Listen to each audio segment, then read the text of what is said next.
আলহামদুলিল্লাহ সুম্মা আলহামদুলিল্লাহ। কিছুক্ষণ পূর্বেই আমরা একটি সুসংবাদ পেলাম, সেটি হচ্ছে বিশ্বনন্দিত মুফাসসির কোরআন মাহফিল এবং স্টেজ প্রোগ্রামের তাফসীর জগতের উজ্জ্বল নক্ষত্র এবং বাংলাদেশের যুব সমাজের আইডল ডক্টর মিজানুর রহমান আজহারী তার প্রিয় মাতৃভূমি অর্থাৎ আমাদের এই সোনার বাংলাদেশে প্রত্যাবর্তন করেছেন।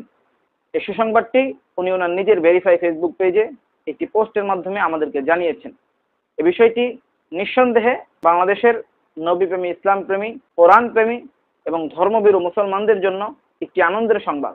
ডক্টর মিজানুর রহমান আজহারী প্রায় 4.5 বছর মাতৃভূমি ছেড়ে সুদূর মালয়েশিয়াতে প্রবাসী জীবনযাপন করেছেন। অতঃপর আজকে কিছুক্ষণ পূর্বে তার নিজের দেশে আমাদের এই সোনার বাংলাদেশে প্রত্যাবর্তন করলেন।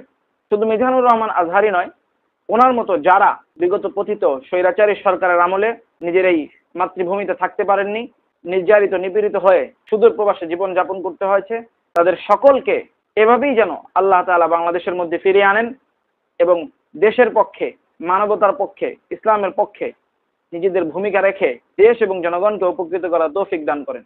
কোরআন প্রেমী, নবী প্রেমী, আল্লাহ প্রেমী, ধর্মভীরু একজন মুসলিম হিসেবে অন্তরের অন্তরস্থল থেকে ডক্টর মিজানুর রহমান আজহারীকে শুভেচ্ছা এবং স্বাগতম। আহলান ওয়া সাহলান ওয়া মারহাবান। আল্লাহ তাআলা তার কোরআনের এই খাদেমকে সিহাত ওয়া কুওয়াত, সালামত ও আফিয়াতের সাথে নেক দীর্ঘ হায়াত দান করুক। আমিন ইয়া রাব্বাল আলামিন।